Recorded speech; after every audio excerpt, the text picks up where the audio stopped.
आज की वीडियो है कि हम जिम्स में कितनी तरीके की मूवमेंट्स परफॉर्म करते हैं। आप लोगों ने सुना होगा कि एक्सरसाइज कंपाउंड एक्सरसाइज है, ये आइसोलेशन एक्सरसाइज है। बट वो कंपाउंड होता क्या है, आइसोलेशन वो मूवमेंट है, वो एक्सरसाइज वो होती क्या है। तो हमारे पास जो होता है, जो डिवीजन होता है कि टाइप्स ऑफ मूवमेंट, हम दो तरीके से किसी मूवमेंट को या एक्सरसाइज को डिवाइड करते हैं। सबसे पहले कि उस एक्सरसाइज में या उस मूवमेंट में कितने जॉइंट्स इन्वॉल्व हो रहे हैं।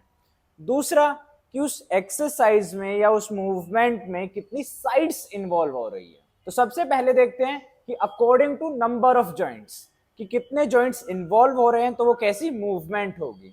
सबसे पहले हमारे पास होती है आइसोलेशन एंड कंपाउंड। अगर कोई एक्सरसाइज है, फॉर एग्जांपल डंबल कर्ल है, वहां पे कितने जॉइंट्स इन्वॉल्व हो रहे हैं, सिर्फ एक जॉइंट इन्वॉल्व हो रहा है, कौन सा, एल्बो। एंड एल्बो के ऊपर क्या हो रहा है, एल्बो फ्लेक्शन। तो सिर्फ एक जॉइंट इन्वॉल्व हो रहा है, तो इसका मतलब क्या है कि वो मेरी आइसोलेशन मूवमेंट है।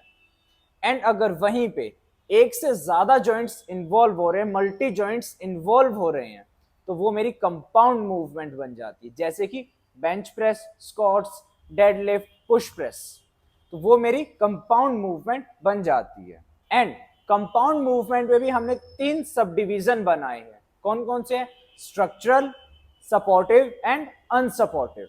स्ट्रक्चरल क्या होता है, जहां पे मेरी कंप्लीट बॉडी एक साथ वर्क करती है। जैसे कि जब मैं स्क्वाट्स करता हूं या डेडलिफ्ट करता हूं, तो लोअर बॉडी में तो मूवमेंट हो रही है, आइसोटोनिक कॉन्ट्रैक्शन हो रहा है, कहां पे, लोअर बॉडी में। बट अपर बॉडी में क्या हो रहा है, मेरा आइसोमेट्रिक कॉन्ट्रैक्शन हो रहा है, जैसे कि इरेक्टस स्पिने, मल्टीफीडर्स एंड और ट्रांसवर्स एब्डोमिनस।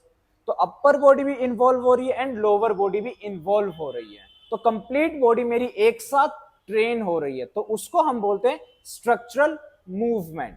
उसके बाद आता है सपोर्टिव एंड अनसपोर्टिव। जैसा कि नाम है सपोर्टिव, कि अगर किसी चीज का मैं सपोर्ट लेता हूं, for example let pull down अगर मैं करता हूं, तो कैसे कर रहा हूं, बेंच पे बैठ के मशीन का सपोर्ट ले रहा हूं मैं, तो वो सपोर्टिव कंपाउंड मूवमेंट है। एंड वहीं पे अगर मैं पुलअप्स करता हूं, ओवरहेड बारबल प्रेस करता हूं, ओवरहेड डंबल प्रेस करता हूं, तो वहां पे क्या है, अनसपोर्टिव कंपाउंड मूवमेंट है। तो अकॉर्डिंग टू जॉइंट्स कि कितने जॉइंट्स इन्वॉल्व हो रहे हैं, मेरे पास दो तरीके की मूवमेंट है, आइसोलेशन एंड कंपाउंड। आइसोलेशन कौन सी है, जहां पे मेरा सिंगल जॉइंट वर्क करता है। For example dumbbell fly, dumbbell curls, tricep extension, यहां पे मेरा सिर्फ एक सिंगल जॉइंट वर्क कर रहा है, तो ये मेरा आइसोलेशन मूवमेंट है। एंड अगर एक से ज्यादा मेरे जॉइंट्स वर्क करते हैं, 2 3 4 5 ज्यादा जॉइंट्स वर्क करते, तो वो हो जाती मेरी कंपाउंड मूवमेंट। एंड आइसोलेशन का कोई भी सब डिवीजन नहीं है। कंपाउंड मूवमेंट के मेरे पास तीन डिवीजन है, स्ट्रक्चरल, अनसपोर्टिव एंड सपोर्टिव। तो ये थी अकॉर्डिंग टू जॉइंट्स कि कितने जॉइंट्स इन्वॉल्व हो रहे हैं। इसके बाद आता है अकॉर्डिंग टू साइड्स कि कितनी साइड्स इन्वॉल्व हो रही है। तो इसमें भी मेरे पास तीन तरीके की मूवमेंट आती है, बाइलेटरल, यूनिलेटरल एंड आइसोलेटरल। बाइलेटरल कौन सी मूवमेंट होती है, जैसे कि नाम है बाय, बाय मतलब दो, तो दोनों साइड्स जब हमारी एक साथ वर्क करती है एंड जो रेजिस्टेंस होता है इसमें वो एक ही होता है। जैसे कि जब मैं बेंच प्रेस करता हूं, ओवरहेड बारबल प्रेस करता हूं, या फिर बेंट ओवर रोज करता हूं बारबल के साथ, तो वो होती है मेरे पास बाइलेटरल मूवमेंट कि दोनों साइड मेरी एक साथ वर्क कर रही है, बट जो इसमें रेजिस्टेंस है वो क्या है, वो एक ही है, कंप्लीट बारबल है। इसके बाद आती है हमारे पास यूनिलेटरल। यूनिलेटरल में क्या है, जैसे कि नाम है यूनिलेटरल, एक साइड ही वर्क करेगी यहाँ पे। जैसे कि मैं वन आर्म डंबल रोइंग कर रहा हूँ, कंसंट्रेशन कर्ल कर रहा हूँ, जहां पे भी मेरे सिर्फ एक ही साइड वर्क कर रही है, वो आता है मेरा यूनिलेटरल। तो अकॉर्डिंग टू साइड्स मेरे पास पहली मूवमेंट है बाइलेटरल, दूसरी मूवमेंट है यूनिलेटरल एंड थर्ड मूवमेंट है मेरे पास आइसोलेटरल। कंफ्यूज मत होना, आइसोलेशन अलग है, आइसोलेटरल अलग है। आइसोलेशन है अकॉर्डिंग टू जॉइंट्स, अगर सिंगल जॉइंट मूवमेंट हो रहा है तो वो आइसोलेशन। आइसोलेटरल क्या है कि अब आपकी दोनों साइड एक साथ वर्क करेगी, बट जो रेजिस्टेंस होगा वो दो होंगे। जैसे कि dumbbell press, overhead dumbbell press, squeeze press, तो यहां पे जो रेजिस्टेंस है वो दो हो जाएंगे कि एक हाथ में एक डंबल होगा, एक हाथ में एक डंबल होगा। जहां पे बाइलेटरल की तरह एक सिंगल रेजिस्टेंस नहीं होगा, जिसकी वजह से अब मैं एक टाइम पे ही अपनी दोनों साइड्स को ट्रेन कर सकता हूं एंड कैसे इक्वली ट्रेन कर सकता हूं, दोनों साइड्स को इक्वली स्ट्रॉन्ग बना सकता हूं। इसका अगर एग्जांपल लेते हैं तो डंबल प्रेस हो गया, स्क्वीज प्रेस हो गया, ओवरहेड डंबल प्रेस हो गया, डंबल कर्ल्स हो गए।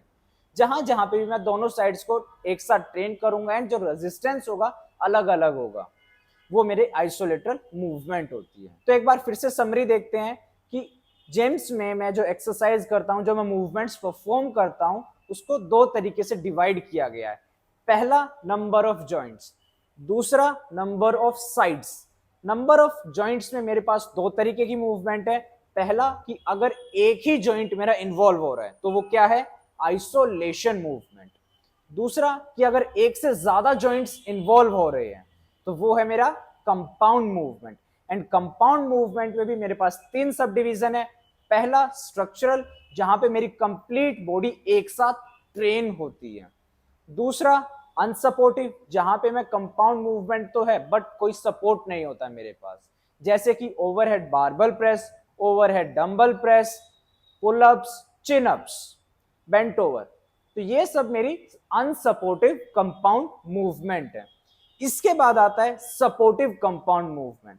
सपोर्टिव कंपाउंड मूवमेंट में क्या आएगा, जहां पे मेरी बॉडी किसी भी चीज का सपोर्ट लेगी, जैसे कि लेट पुल डाउन है, टी बार रोइंग है, सिटेड रोइंग है, स्मिथ मशीन है।